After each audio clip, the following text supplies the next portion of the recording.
Adani group നൽകിയ ഒരു അപകീർത്തി case. അതിൽ മലയാളി മാധ്യമ പ്രവർത്തകനായ രവി നായർക്ക് ഗുജറാത്തിലെ ഗാന്ധിനഗർ കോടതി ശിക്ഷ വിധിച്ചിരിക്കുകയാണ്. 1 വർഷത്തെ തടവും അതോടൊപ്പം തന്നെ 5000 രൂപ പിഴയുമാണ്.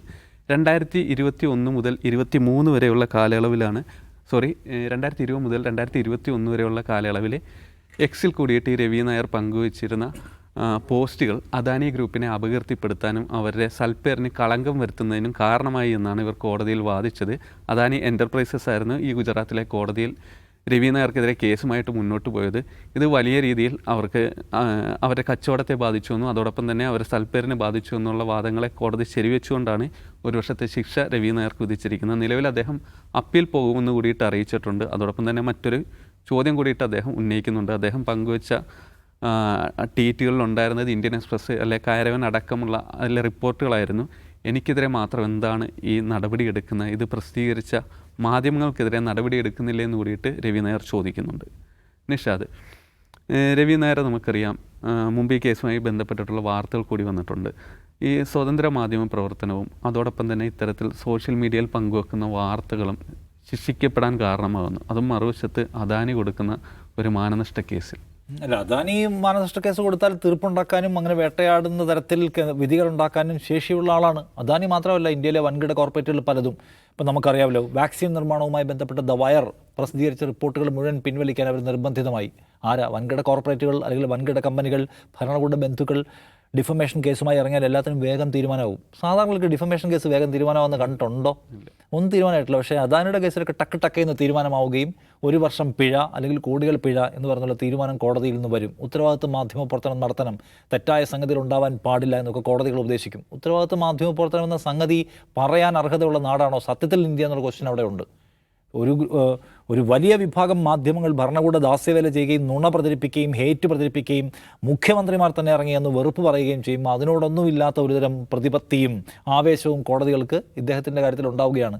രവി നായരെ സംബന്ധിച്ച് അദ്ദേഹം കുറേ കാലമായിട്ട് അദാനിയുടെ പിന്നാലെയുണ്ട്. OCCRP എന്ന് പറഞ്ഞ ഒരു ഗ്രൂപ്പ് ഓഫ് ആളുകൾ, മാധ്യമപ്രവർത്തകർ ഗുരുതരമായ കണ്ടെത്തലുകൾ നടത്തി അവ പുറത്തുവിട്ടുകൊണ്ടിരിക്കുന്നു. ഹിൻഡർബർഗ് എന്ന് പറഞ്ഞ ഒരു ഏജൻസി ഇദ്ദേഹത്തിൻ്റെ പ്രവർത്തനങ്ങളുമായി ബന്ധപ്പെട്ട വിശദാംശങ്ങൾ പുറത്തുവിട്ടിരിക്കുന്നു. അമേരിക്കൻ ജസ്റ്റിസ് ഡിപ്പാർട്ട്മെൻറ്റ് അദാനിക്കെതിരെ കള്ളത്തരം കാണിച്ചു എന്ന് കേസെടുത്തിട്ടുണ്ട്. ഇത് ഒരാൾ പറഞ്ഞ കാര്യമാണോ? ഒരു രവി നായർ പറഞ്ഞിട്ടുള്ള കാര്യമാണോ?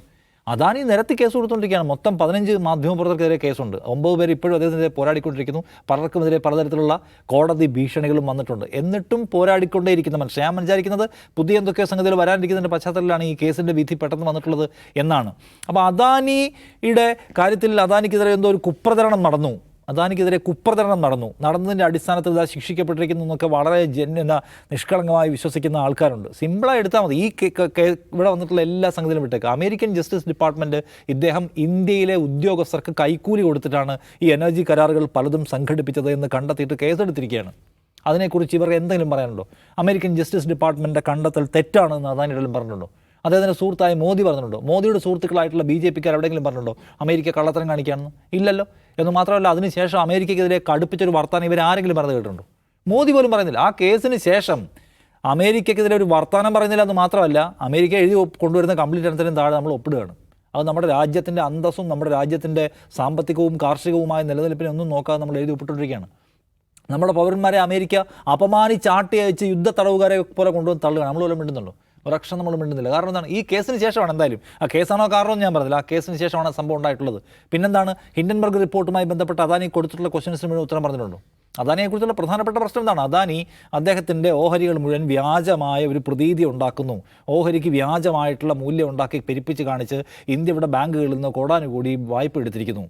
ഇത് മൊത്തം വ്യാജമാണ്. ഈ കുമ്മള പൊട്ടിക്കഴിഞ്ഞാൽ ഇന്ത്യൻ ബാങ്കിങ് മേഖലയുടെ നെറുകൻ തലയിൽ തൂങ്ങിക്കിടക്കുന്ന ഡെമോക്രസിൻ്റെ വാളാണ് അദാനി എന്ന് പറയുന്ന കച്ചവടക്കാരനാണ് ഹിൻഡൻബർഗ് പറഞ്ഞത്.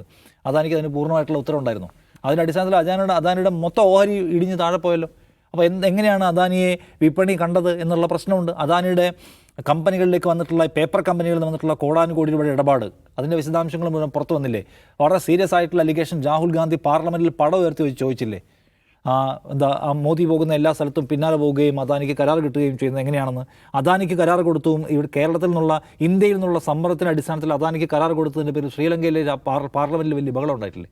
ഈ യാഥാർത്ഥ്യങ്ങൾ നമ്മുടെ മുന്നിൽ നിൽക്കെ അദാനിക്കെതിരെ എന്തോ വ്യാജമായി സംഗതികൾ നിർമ്മിക്കാൻ മാധ്യമപ്രവർത്തകരായ കുറേ ആളുകൾ ഇറങ്ങിത്തിരിച്ചിരിക്കുന്നു എന്ന് പറയുകയാണ് ഇവർ. അത് വിശ്വസിക്കാൻ കോടതിയും. നോക്കൂ, സെബിയുമായി ബന്ധപ്പെട്ട് പോലും എന്താണ് ഏറ്റവും വലിയ അലിഗേഷൻ എന്താണ്? ഇവിടെ നമ്മുടെ ഇത്തരം കാര്യങ്ങളെല്ലാം പരിശോധിക്കാനുള്ള അതോറിറ്റി ആയിട്ടുള്ള സെബി അദാനിക്ക് വേണ്ടിയുള്ള ദാസ്യവില ചെയ്യുന്നു എന്ന ആക്ഷേപമാണ് പ്രതിപക്ഷം ഉന്നയിച്ചത്. ആ സെബിയുടെ തലപ്പത്ത് മോദി കൊണ്ടുവച്ച ആളുടെ എന്താണ് കപ്പാസിറ്റി ആൻഡ് കേപ്പബിലിറ്റി അടക്കമുള്ള കാര്യങ്ങൾ ഇന്ത്യയിൽ ഡിസ്കസ് ചെയ്തിട്ടുള്ളതാണ്. ഇവ പ്രോപ്പറായിട്ട് നമ്മുടെ ഒരു വേദിയിലും നമ്മുടെ ഒരു മെക്കാനിസവും പരിശോധിക്കുന്നില്ല എന്ന് സെബിയോ ഇഡിയോ അല്ലെങ്കിൽ ഏതെങ്കിലും സാമ്പത്തിക കുറ്റകൃത്യങ്ങൾ അന്വേഷിക്കേണ്ട ഏജൻസികളോ സർക്കാരോ ഒന്നും അത് പരിശോധിക്കുന്നില്ല എന്നത് പകൽ പോലെ നമ്മുടെ മുമ്പിൽ നിന്നിട്ടും കോടതികൾ ഇദ്ദേഹത്തിനെതിരെ ആരോ വ്യാജമായ തീർപ്പുകൾ ഉണ്ടാക്കുകയാണെന്ന് പറഞ്ഞ് നടപടിയെടുത്തു പോവുകയാണ്. അപ്പോൾ ഇതൊരു കാര്യമാണ്. എല്ലാ ഇൻസ്റ്റിറ്റ്യൂഷൻസും എല്ലാ സർക്കാർ സംവിധാനങ്ങളും ഒരു മുതലാളിയുടെ കൂടെ നിൽക്കുന്നു എന്നാണ് യാഥാർത്ഥ്യം. ഇന്നിപ്പോൾ നോക്ക്, അദാനിയുടെ പേര് പറഞ്ഞ ഭാഗം സഭാരേഖകളിൽ നിന്ന് വെട്ടാൻ സ്പീക്കർ തീരുമാനിച്ചിരിക്കുകയാണ് ലോക്സഭയിൽ.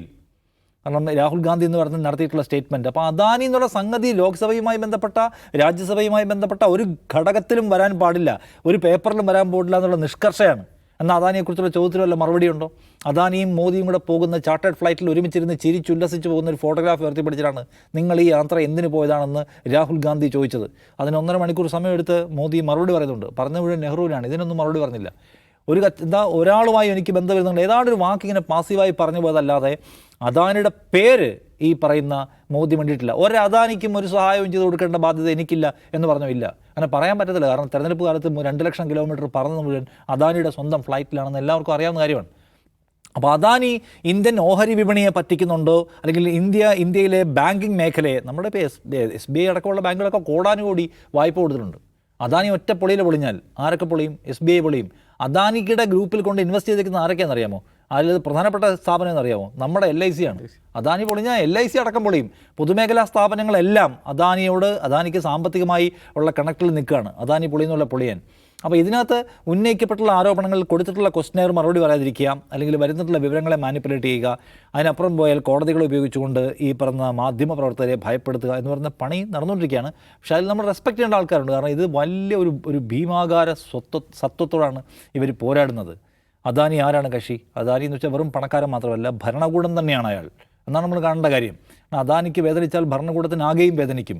അദാനിയെ ആക്ഷേപിക്കുമ്പോൾ എൻറ്റയർ BJP ബ്ലോക്ക് ഇറങ്ങി വന്നിട്ട് ഇന്ത്യൻ വ്യവസായ വളർച്ചയെ തടയുന്നോ ധിക്കാരികളെ എന്നാണ് രാഹുൽ ഗാന്ധിയോടൊക്കെ ചോദിക്കുന്നത്. കാരണം ഇന്ത്യൻ വ്യവസായ മേഖല എന്ന് പറഞ്ഞാൽ അദാനിയാണെന്നാണ് അവർ വിചാരിക്കുന്നത്. അപ്പോൾ അങ്ങനെ ഒരാളോട് പോരാടാൻ തീരുമാനിക്കുന്നത്, അയാളുടെ കള്ളത്തരങ്ങൾ പുറത്തു കൊണ്ടുവരാൻ ശ്രമിക്കുന്നത് ചെറിയ കാര്യമല്ല. അതിലിപ്പോൾ രവി നായർ അടക്കമുള്ള ആൾക്കാരുടെ എഫേർട്ടിനെയും അവരുടെ കോൺട്രിബ്യൂഷനെയും നമ്മൾ ആ നിലയ്ക്ക് മാനിക്കണം. കാരണം ഇന്ത്യയിലെ ജേർണലിസം എന്ന് പറയുന്ന ആശയം എന്ന് പറയുന്നത് കേവലമായിട്ടുള്ള വാചാടോപങ്ങളും ബഹളങ്ങൾക്കകത്തും കുടുങ്ങി കിടക്കുകയാണ്. ഒന്നുകിൽ നുണ പറയുക, അല്ലെങ്കിൽ ഹേറ്റ് പറയുക, അല്ലെങ്കിൽ ഒച്ച വയ്ക്കുക, നേതാക്കന്മാരുടെ സൗണ്ട് ബൈറ്റുകൾ എടുക്കുക, അതേ ചൊല്ലിയുള്ള ചർച്ചകൾ നടത്തുക എന്നതിൽ ഇന്ത്യൻ ജേർണലിസം കുടുങ്ങിക്കിടക്കുമ്പോൾ പണിയെടുക്കുക എന്ന് പറയില്ല. ജേർണലിസത്തിൻ്റെ അടിസ്ഥാനപരമായി എന്താണ്? നമുക്ക് ഡിഗ് ചെയ്ത് മൈൻഡ് ചെയ്ത് സംഗതികൾ കണ്ടെടുത്ത് കൊണ്ടുവരിക. അതിപ്പോൾ ആരായാലും അവർക്കെതിരെ. ഇപ്പോൾ ഇന്ത്യ ഒരു വ്യവസായി മാത്രമായിട്ട് വളരെ പൊടുന്നനെ വളരുന്നു. വെറും ഒരു സഹോദരൻ്റെ ഒരു ചെറിയ ഫാക്ടറിയിലെ പാർട്ട്ണർ മാത്രമായിരുന്ന തൊഴിലാളിയായിരുന്ന അദാനി ലോകത്തെ ഏറ്റവും 3ാമത്തെ കോടീശ്വരനായി അതിവേഗം വളരുന്നു. ഇന്ത്യയിൽ ഭൂമികളും വിമാനത്താവളങ്ങളും സ്ഥാപനങ്ങളും അല്ലെങ്കിൽ കോൺട്രാക്റ്റുകളും എല്ലാം അയാൾക്ക് മാത്രം കിട്ടുന്നു. ആ വളർച്ച സ്വാഭാവികമായിട്ടും മാധ്യമങ്ങളെ സംശയിപ്പിക്കേണ്ടതാണല്ലോ. ആ സംശയത്തിൻ്റെ അടിസ്ഥാനത്തിൽ പരിശോധനയിലേക്ക് പോകേണ്ടതാണല്ലോ മാധ്യമങ്ങൾ. അങ്ങനെ പോകാനും കണ്ടെത്താനും തയ്യാറാവുന്ന മാധ്യമ പ്രവർത്തകരെയും അവരുടെ സംഘത്തെയും നമ്മൾ റെസ്പെക്ട് ചെയ്യണം. കാരണം അവർ അന്യം നിന്ന് പോകുന്ന ഒരു സംഘമാണ് ശരിക്കും പറഞ്ഞാൽ ഇന്ത്യയിൽ. അപ്പോൾ അതിൽ ഉള്ളത് കോർപ്പറേറ്റുകൾ മാധ്യമപ്രവർത്തന സ്വാതന്ത്ര്യത്തെ വേട്ടയാടും. നമ്മൾ നോക്കുമ്പോൾ എന്താണ് ഇന്ത്യയിലെ മാധ്യമപ്രവർത്തന സ്വാതന്ത്ര്യം എന്ന് പറഞ്ഞാൽ 160ാം സ്ഥാനത്തായിരിക്കുന്നതിൻ്റെ കാരണങ്ങളിലൊന്ന് അത് വെറുതെ സർക്കാർ എന്തെങ്കിലും നിയന്ത്രണം ഏർപ്പെടുത്തുന്ന മാത്രമല്ല, കോർപ്പറേറ്റുകൾ, വൻകിട ലോബികൾ, മതങ്ങൾ, ഇവരെല്ലാവരും സ്വന്തം മാധ്യമപ്രവർത്തത്തെ, സ്വന്തം അന്വേഷണാത്മക മാധ്യമപ്രവർത്തത്തെ പ്രഷർ ചെയ്തുകൊണ്ടിരിക്കുകയാണ്. അതിനിടയിലൂടെ വരുന്ന വെളിച്ചമായിട്ട് വേണം ഇതിനെ കാണാൻ. അപ്പോൾ അവരെ പോരാടാൻ തീരുമാനിക്കുന്ന ഒരു പിന്മാറുന്നില്ല എന്ന് തീരുമാനിക്കുന്നതാണ് നമ്മുടെ പോലുള്ള ആൾക്കാരുടെയൊക്കെ ഒരു പ്രതീക്ഷയും പ്രചോദനം എന്നാണ് ഞാൻ പറയാം. അജിംസെ, ഇതിൽ നേരത്തെ രവി നായർ പറഞ്ഞൊരു കാര്യമുണ്ട്. അദാനിക്കെതിരെ അല്ല, കേന്ദ്രത്തിൻ്റെ കോർപ്പറേറ്റ് പ്രേരണ നയങ്ങൾക്കെതിരെയാണ് താൻ റിപ്പോർട്ടുകൾ ചെയ്തിരുന്നത് എന്ന് കൂടിയിട്ട് പറയുന്നുണ്ട്. അതോടൊപ്പം തന്നെ ഇനിയിപ്പോൾ അദാനിക്കെതിരെ ഒരു റിപ്പോർട്ട് ചെയ്താൽ, അല്ലെ അദാനിക്കെതിരായ വാർത്തകൾ നമ്മൾ സോഷ്യൽ മീഡിയയിൽ പങ്കുവച്ചാൽ അങ്ങനെ പേടിപ്പെടുത്തുന്നത് കൂടിയിട്ടല്ലേ ഈ വിധി? അദാനിക്കെതിരെയല്ല, കോർപ്പറേറ്റ് പ്രീണനത്തിനെതിരെയാണെന്നൊക്കെ പറഞ്ഞ ഒരു പക്ഷേ കോടതിയിൽ അദ്ദേഹം വാദിക്കുന്നതായിരിക്കും. അദാനിക്കെതിരെ തന്നെയാണ് രവി നായർ മാധ്യമപ്രവർത്തനം നടത്തുന്നത് ഉറപ്പിച്ചു പറയാൻ കഴിയും. കാരണം അദാനി വാച്ച് എന്ന പേരിൽ തന്നെ ഒരു വെബ്സൈറ്റുണ്ട്. ആ വെബ്സൈറ്റിൽ വരുന്ന മുഴുവൻ അദാനി ഇതുവരെ ചെയ്തിട്ടുള്ള മുഴുവൻ കള്ളകളിലും വെളിച്ചത്ത് കൊണ്ടുവരുന്ന റിപ്പോർട്ടുകളാണ് അതിലുള്ളത്. അപ്പോൾ അദാനി വാച്ചിൽ മാത്രമല്ല, ഇന്ത്യയിലെ ഒട്ടുമിക്ക മാധ്യമങ്ങളിലും രവി നായർ അദാനിയെക്കുറിച്ച് എഴുതിയിട്ടുണ്ട്. അദാനിക്കെതിരെ സംസാരിക്കുന്നതിന് എന്താ കുഴപ്പം? അതാണല്ലോ പ്രശ്നം. ഇപ്പോൾ നമ്മൾ മുമ്പ് ഒരു കാര്യം നമ്മൾ ഡിസ്കസ് ചെയ്തിരുന്നു. ബാംഗ്ലൂരിലെ ഒരു കോടതിയിൽ കേരളത്തിലെ ഒരു ചാനൽ പോയി കേസ് കൊടുക്കുകയും അവരെ പറ്റിയുള്ള മരമുറി ഉൾപ്പെടെയുള്ള വാർത്തകൾ നീക്കം ചെയ്യണമെന്ന് ആവശ്യപ്പെട്ട് ഒരു കോടതി വിധി വന്നു. ഏതാണ്ട് സമാനമായ കോടതി വിധിയാണിത്. ഒരു ജുഡീഷ്യൽ മജിസ്ട്രേറ്റ് കോടതിയാണ് വിധി ഇറക്കിയിട്ടുള്ളത്. അതിൽ തമാശ എന്താണെന്ന് വെച്ചാൽ, രവി നായർ എനിക്ക് വ്യക്തിപരമായിട്ട് അറിയാവുന്ന ആളാണ്. ഇത്തരം കേസ് മുമ്പാക്കിക്കൊണ്ടൊന്നും അയാൾ പേടിക്കില്ല. കാരണം അയാൾ എന്താ ചെയ്തതിനെ കുറിച്ച് നല്ല ബോധ്യമായിക്കൊണ്ട്, ആരോടാണ് അയാൾ ഫൈറ്റ് ചെയ്യുന്നതിനെ കുറിച്ച് നല്ല ബോധ്യമായിക്കൊണ്ട്. അപ്പോൾ ഈ ഒരു ജുഡീഷ്യൽ മജിസ്ട്രേറ്റ് കോടതി എന്ത് ചെയ്യാണ്, ഒരു വർഷം തടവ് ശിക്ഷിച്ചു എന്ന് കരുതി പേടിച്ചു പോകുന്ന ആളൊന്നുമല്ല രവി നായർ. അദ്ദേഹം ഇപ്പോൾ ട്വിറ്ററിൽ എഴുതിയിട്ടുള്ളത് ഹം ദേഖേംഗെ എന്നാണ്. അത്രയൊക്കെ ഉള്ളത്. അപ്പോൾ ഇതിലെ രസം എന്താണെന്ന് വെച്ചാൽ, അദാനിയെക്കുറിച്ചുള്ള വളരെ ഗുരുതരമായ അലിഗേഷൻസ് അല്ല, ഫാക്റ്റ് വെച്ച് അദ്ദേഹം ചെയ്ത റിപ്പോർട്ടുകളുണ്ട്. അതെങ്ങനെയാണെന്ന് വെച്ചാൽ, അതെങ്ങനെയാണ് ഇന്ത്യയെ ബാധിക്കുന്നത്, ഇന്ത്യൻ സമ്പദ് വ്യവസ്ഥ എങ്ങനെ ബാധിക്കുന്നു, ഇന്ത്യയുടെ പൊതുമേഖല എങ്ങനെ ബാധിക്കുന്നു, ഇന്ത്യയുടെ സമ്പത്ത് എങ്ങനെ കൊള്ളയടിക്കപ്പെടുന്നു എന്നാണ് അദ്ദേഹം ഈ റിപ്പോർട്ടുകളിലൂടെ കാണിക്കുന്നത്. ഒരു ഉദാഹരണം പറഞ്ഞാൽ, ഇന്ത്യയിലെ കൽക്കരി ഇറക്കുമതി അദാനിയാണ് ചെയ്യുന്നത്. അപ്പോൾ ഈ കൽക്കരി ഇറക്കുമതി എന്ന് പറഞ്ഞാൽ, ഇന്തോനേഷ്യയിലെ കൽക്കരി പാടത്തിൽ നിന്ന് അദാനി കൽക്കരി വാങ്ങുന്നു. ഈ കൽക്കരി ആദ്യം അയക്കുന്നത് ദുബായിലേക്കാണ്. അപ്പോൾ ആദ്യം പോകുന്ന ഇതെന്താണ്, ഇൻവോയ്സ് പോകുന്നത് ദുബായിക്കാണ്. ഇനി ദുബായിൽ നിന്നാണ് അവർ മറ്റൊരു ഇൻവോയ്സ് തയ്യാറാക്കുന്നത്. ആ ഇൻവോയ്സ് ഇന്ത്യയിലേക്കുള്ള ഈ ഷിപ്മെൻറ്റിന് വേണ്ടി ആ ഇൻവോയ്സ് അയക്കുന്നു. ഇതിനിടയിൽ സംഭവിക്കുന്ന കാര്യം കള്ളപ്പണം വെളുപ്പിക്കലാണ് എന്ന് രേഖകളുടെ അടിസ്ഥാനത്തിൽ. വെറുതെ കൽക്കരി ഇറക്കുമതി മാത്രമല്ല ഇത് നടക്കുന്നത്. ഒന്ന്, കൽക്കരിയുടെ വിലയിൽ തട്ടിപ്പ് നടത്തുന്നു, മറ്റൊന്ന് കള്ളപ്പണം വെളുപ്പിക്കുന്നു ദുബായ് കേന്ദ്രീകരിച്ച് എന്നാണ് ഒരു റിപ്പോർട്ട്. രവി നായരുടെ പുറത്തു വന്ന ഏറ്റവും പ്രഹരശേഷിയുള്ള റിപ്പോർട്ട് അതാണ്. ഭാഗ്യവശാൽ ആ റിപ്പോർട്ടിങ്ങിൻ്റെ ഭാഗമാകാൻ എനിക്ക് കഴിഞ്ഞു. അതെങ്ങനെയാണെന്ന് വെച്ചാൽ, ഇത് സംബന്ധിച്ച അന്വേഷണം നടക്കുന്നത്, ഈ കൽക്കരി ഇറക്കുമതിയുമായി ബന്ധപ്പെട്ട ഈ റിപ്പോർട്ടുകൾ പുറത്തു വരുന്ന സമയത്ത് ദുബായിൽ ഒരു ബാങ്കിൽ ജോലി ചെയ്തിരുന്ന എൻ്റെ ഒരു സുഹൃത്ത് എനിക്ക് കുറച്ച് ഡോക്യുമെൻറ്റ്സ് അയച്ചു തന്നു. കാരണം അയാൾ മുമ്പ് അവിടെ ജോലി ചെയ്തുകൊണ്ടിരുന്ന സമയത്ത് അയാൾക്ക് ഒരു ചെറിയ സംശയം തോന്നി കോപ്പി എടുത്ത് വെച്ച കുറേ ഡോക്യുമെൻറ്റ്സാണ്. അയാളുടെ പേരോ മറ്റു കാര്യങ്ങളൊന്നും വെളിപ്പെടുത്താൻ പറ്റില്ല, കാരണം അത്ര രഹസ്യാത്മകമാണ്. ഈ ഡോക്യുമെൻറ്റുകൾ കാണിക്കുന്നത് എന്താണെന്ന് വെച്ചാൽ, ഇന്ത്യയിൽ നിന്ന് കുറച്ച് പണം ഈ ദുബായിലെ ബാങ്കിൻ്റെ ശാഖയിലേക്ക് വരുന്നു. അദാനിയുടെ കമ്പനിയുടെ തന്നെ പണം വരുന്നു. ഉടൻ തന്നെ, അന്ന് തന്നെ, വളരെ പെട്ടെന്ന് അസ്വാഭാവികമായ വേഗതയിൽ അത് സീഷെൽസിലേക്കുള്ള ഒരു ബാങ്കിലേക്ക് മാറും. സീഷെൽസിനെ കുറിച്ച് നമുക്കറിയാമല്ലോ. സീഷെൽസ് ഒരു ടാക്സ് ഹാവനാണ്. അപ്പോൾ എങ്ങനെയാണ് ഈ പ്രോക്സി കമ്പനികൾ വഴി കള്ളപ്പണം വെളുപ്പിക്കുന്നതിനുള്ള കൃത്യമായ രേഖയാണ്. അതും കൽക്കരി ഇറക്കുമതിയുമായി ബന്ധപ്പെട്ടാണ്. അത്തരം വിവരങ്ങൾ അൺഎർത്ത് ചെയ്ത് പുറത്തു കൊണ്ടുവന്നാണ് രവി നായർ. എന്നിട്ട് ഈ രവി നായർക്കെതിരെ അദാനി കേസ് കൊടുത്തത് എന്താണെന്നറിയാം? രവി നായർ ഈ അദാനി വാച്ച് എന്ന വെബ്സൈറ്റിലോ അല്ലെങ്കിൽ ഇന്ത്യയിലെ മുഖ്യധാരാ മാധ്യമങ്ങളിലോ അദാനിക്കെതിരെ എഴുതിയിട്ടുള്ള ലേഖനങ്ങളെക്കുറിച്ച്, ഇൻവെസ്റ്റിഗേറ്റീവ് ജേർണലിസത്തെക്കുറിച്ചല്ല പരാതി. അദ്ദേഹം ട്വിറ്ററിൽ ചെയ്ത ചില കമൻറ്റുകളാണ്. ഒരു ഉദാഹരണം പറഞ്ഞു കഴിഞ്ഞാൽ, ഇന്ത്യയിലെ നാച്ചുറൽ ഗ്യാസ് പോളിസി കേന്ദ്ര ക്യാബിനറ്റ് റിവൈസ് ചെയ്യുന്നു എന്നൊരു വാർത്ത, ഒരു പ്രസ് റിലീസ്, അത് നരേന്ദ്രമോദിയുടെ വെബ്സൈറ്റിൽ പ്രസിദ്ധീകരിച്ചിട്ടുണ്ട്. PIB തന്നെ വാർത്താക്കുറിപ്പായിട്ട് ഇറക്കിയിട്ടുണ്ട്. അത് പങ്കുവെച്ചുകൊണ്ട് രവി നായർ ചോദിക്കുകയാണ്, ഇത് അദാനിക്ക് വേണ്ടിയാണോ? ഇതിനാണ് കേസ്. ഇതാണ് ഇത് അദാനിക്ക് വേണ്ടിയാണോ എന്ന് ചോദിച്ചാൽ അവർ വാദിക്കുന്നത് എന്താണ്? അദാനിക്ക് ഒരു അൺഡ്യൂ ഫേവർ കേന്ദ്ര സർക്കാർ ചെയ്തു കൊടുക്കുന്നു എന്ന് ആരോപിക്കുന്നത് ഞങ്ങളുടെ പ്രതിച്ഛായ മോശമാക്കിയെന്നാണ് വാദം. ഇതേ അദാനി തന്നെ അവരുടെ ആനുവൽ റിപ്പോർട്ടിൽ, അവരുടെ കമ്പനി ആനുവൽ റിപ്പോർട്ട് സമർപ്പിക്കുമ്പോൾ കൊടുത്തിട്ടുള്ള അഫിഡവിറ്റിൽ പറയുന്ന പ്രധാനപ്പെട്ട കാര്യം എന്നാണ്, സർക്കാരിൻ്റെ ഈ പറയുന്ന നയമാറ്റം നമുക്ക് സാധ്യതകൾ വർദ്ധിപ്പിക്കുന്നു എന്ന് അവരുടെ ആനുവൽ റിപ്പോർട്ടിൽ തന്നെ പറയുകയാണ്. അപ്പോൾ ഇത് അദാനിക്ക് വേണ്ടിയാണോ ചെയ്യുന്നത്? എന്താ കുഴപ്പം? കാരണം ഇന്ത്യയിൽ ഈ നാച്ചുറൽ ഗ്യാസിലോ LPGയിലുള്ള മോണോപ്പൊളി എന്ന് പറഞ്ഞാൽ അംബാനിക്കും അദാനിക്കുമാണ്. അവർ രണ്ടുമേ ഉള്ളൂ. അപ്പോൾ ഒരു നയം മാറ്റുമ്പോൾ ആ മോണോപ്പൊളിയുള്ള കമ്പനികൾക്ക് ഗുണകരമായിട്ടല്ലേ വരുന്നത്. അതെങ്ങനെയാണ് അവർക്ക് ഡിഫമേഷൻ ഉണ്ടാക്കുക? രണ്ടാമത്തെ കാര്യം, അങ്ങനെ വളരെ സില്ലി ആയിട്ടുള്ള ട്വീറ്റുകളുടെ പേരിലാണ് ജതിൻ മേത്ത എന്ന് പറയുന്ന ഒരു ഫ്യൂജിറ്റീവ് ഉണ്ട് ഇന്ത്യയിൽ. ഒരു ഡയമണ്ട് വ്യാപാരിയാണ്, ഗുജറാത്തിയാണ്. 2014 മോദി അധികാരത്തിലെത്തിയ ഉടൻ തന്നെ അയാൾ രാജ്യം വിട്ടു. ഏതാണ്ട് 7,000 കോടി രൂപ ഇന്ത്യൻ ബാങ്കുകളുടെ കൺസോർഷ്യത്തിൽ നിന്ന് അടിച്ചുകൊണ്ടാണ് അയാൾ രാജ്യം വിട്ടുപോയത്. അയാളെ തിരിച്ചു കൊണ്ടുവരാനോ, അയാളെ പിടികൂടാനോ, അയാളുടെ സ്വത്തുകൾ മരവിപ്പിക്കാനോ ഒന്നും ഇതുവരെയും ഇന്ത്യയിലെ ഏജൻസികൾക്ക് കഴിഞ്ഞിട്ടില്ല. CBIക്ക് EDക്ക് കഴിഞ്ഞിട്ടില്ല. ഇപ്പോൾ അയാൾ കേസിൽപ്പെട്ടിട്ടുള്ളത് UK നടക്കുന്നൊരു ലീഗൽ പ്രശ്നത്തിലാണ് അയാൾ കേസിൽപ്പെട്ടിട്ടുള്ളത്. അതേസമയം തന്നെ അയാൾ UK പൗരനാണ്. അതോടൊപ്പം തന്നെ സെൻറ്റ് കിറ്റ്സ് എന്ന് പറഞ്ഞ ചെറിയൊരു ദ്വീപ് രാഷ്ട്രമുണ്ട്, ഇതുപോലത്തെ ഒരു ടാക്സ് ഹാവനാണ്. അവിടെ അയാൾ പൗരത്വം എടുത്തു. ഈ സെൻറ്റ് കിറ്റ്സ് എന്ന് പറയുന്ന ഈ കരീബിയൻ ഐലൻഡുമായിട്ട് ഇന്ത്യക്ക് ഫ്യൂജിറ്റീവ്സിനെ കൈമാറുന്ന കരാറില്ലാത്തതുകൊണ്ട് അയാൾ തിരിച്ചു കൊണ്ടുവരാൻ കഴിയുന്നില്ല. അപ്പോൾ ഇത് സംബന്ധിച്ച് ഏതോ ഒരു വാർത്ത ഷെയർ ചെയ്തുകൊണ്ട് രവി നായർ ചോദിക്കുകയാണ്, ജതിൻ മേത്ത അദാനിയുടെ ബന്ധുവായതുകൊണ്ടാണോ അയാളെ പിടികൂടാൻ കഴിയാത്തത്? അതൊരു ചോദ്യമല്ലേ? അതൊരു ചോദ്യം എന്ന് പറഞ്ഞാൽ ജതിൻ മേത്തയുടെ മകൻ കല്യാണം കഴിച്ചിട്ടുള്ളത് അദാനിയുടെ സഹോദരനായ വിനോദ് അംബാനിയുടെ മകളെയാണ്. അപ്പോൾ അതുകൊണ്ടാണോ എന്ന് ചോദിച്ചുകൂടെ? കാരണം നീരവ് മോദി മുതൽ വിജയ് മല്യ വരെയുള്ളവരെ ഇതാ ഞങ്ങൾ സമ്പത്ത് പിടിച്ചു കെട്ടി അത് തിരിച്ചു കൊണ്ടുവന്ന് കള്ളപ്പണം പിടിച്ചു എന്ന് പറയുന്ന അതിനെക്കുറിച്ച് വീമ്പടിക്കുന്ന ബി ജെ പി ഭരണകൂടം എന്തുകൊണ്ടാണ് ജതിൻ മേത്തയെ പിടിക്കാൻ പറ്റാത്തത്? അയാൾ ഗുജറാത്തിയാണ്. അപ്പോൾ ഇത്തരം വാലിഡായിട്ടുള്ള ക്വസ്റ്റ്യൻ അല്ലെങ്കിൽ സർക്കാസ്റ്റിക് ആയിട്ടുള്ള ക്വസ്റ്റ്യൻസ് ചോദിച്ചാൽ പോലും അതിനെതിരെ ഡിഫമേഷൻ കേസ് കൊടുക്കുക, അതിന് അനുകൂലമായ വിധി സമ്പാദിക്കുക എന്ന് തന്നെ പറയാൻ പറ്റും.